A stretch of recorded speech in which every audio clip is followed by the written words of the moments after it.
Perkenalkan, nama saya Efraim Sawil Silaga. Saya dari kelas 1295. Di sini saya akan menjelaskan tentang unsur periode ketiga.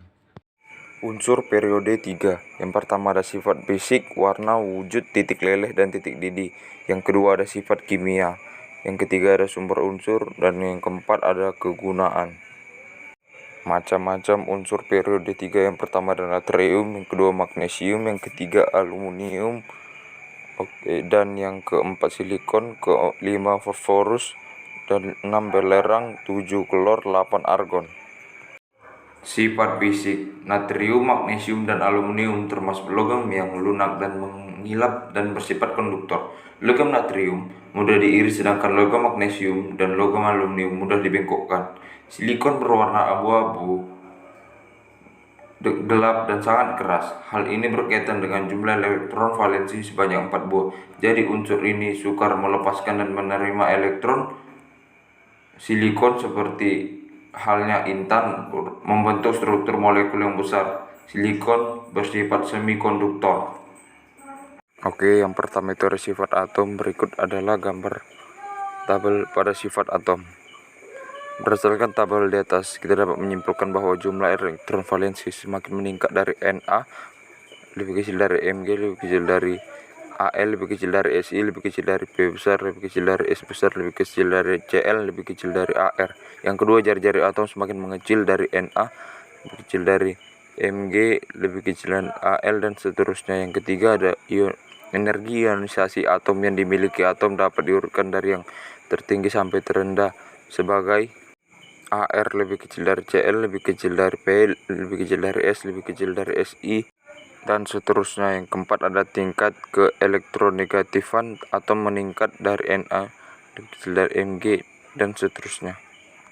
Kecenderungan titik leleh dan titik didih unsur periode ketiga dapat dipahami sebagai berikut. Yang pertama ada seiring dengan bertambahnya jumlah elektron valensi, kekuatan ikatan logam meningkat dari natrium hingga aluminium.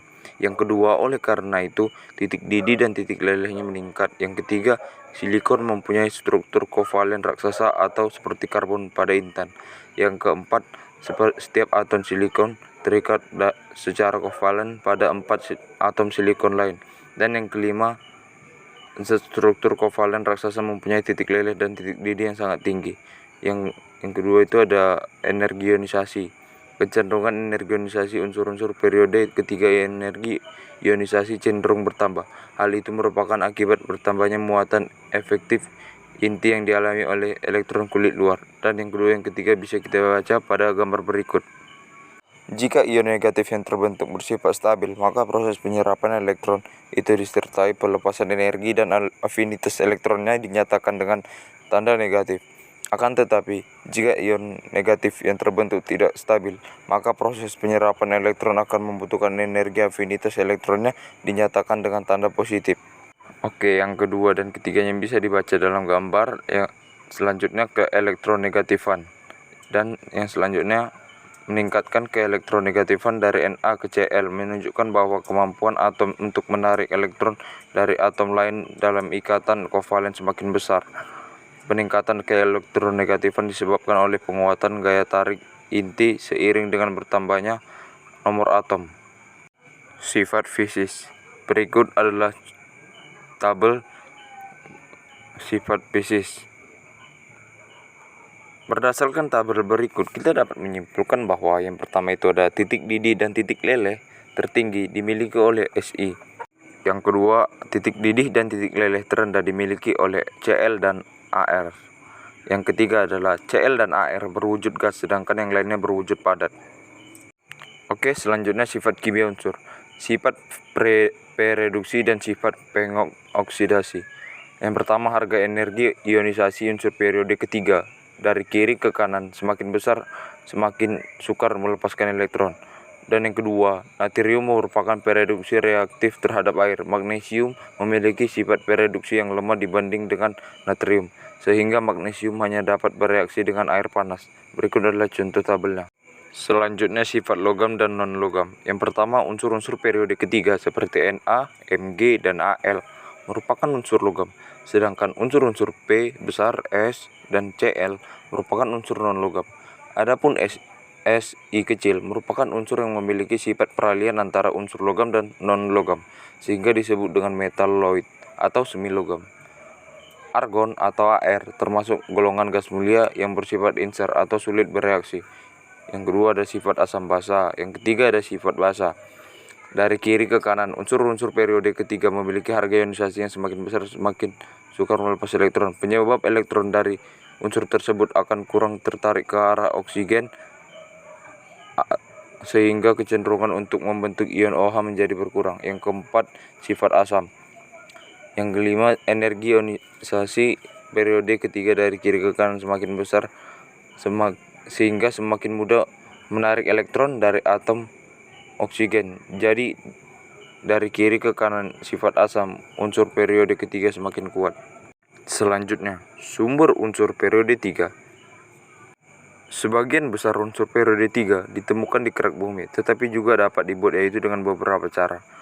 Aluminium. Aluminium diperoleh dengan cara elektrolisis aluminium oksida cair yang diperoleh dari bauksit, yaitu aluminium oksida hidrat yang mengandung kotoran misalnya Fe2O3 dan SiO2 melalui langkah-langkah sebagai berikut. Langkah-langkah yang bisa kita lihat pada gambar tersebut. Selanjutnya yaitu silikon. Silikon dibuat dari silika dengan kokas sebagai reduktor. Campuran silika dan kokas dipanaskan dalam suatu tanur listrik pada suhu sekitar 3000 derajat Celcius. Langkah selanjutnya itu bisa kita lihat pada gambar berikut. Selanjutnya belerang. Belerang diperoleh dengan cara memasukkan uap panas ke dalam tanah yang mengandung belerang melalui pipa air agar keluar dengan tekanan udara. Proses tersebut dikenal dengan proses French. Kegunaan unsur periode 3 yang pertama, A. Natrium dipakai dalam pembuatan ester. NaCl digunakan oleh hampir seluruh makhluk hidup. Na-benzoat dipakai dalam pengawetan makanan. B. Magnesium digunakan dalam produksi logam, kaca dan semen untuk membuat konstruksi pesawat.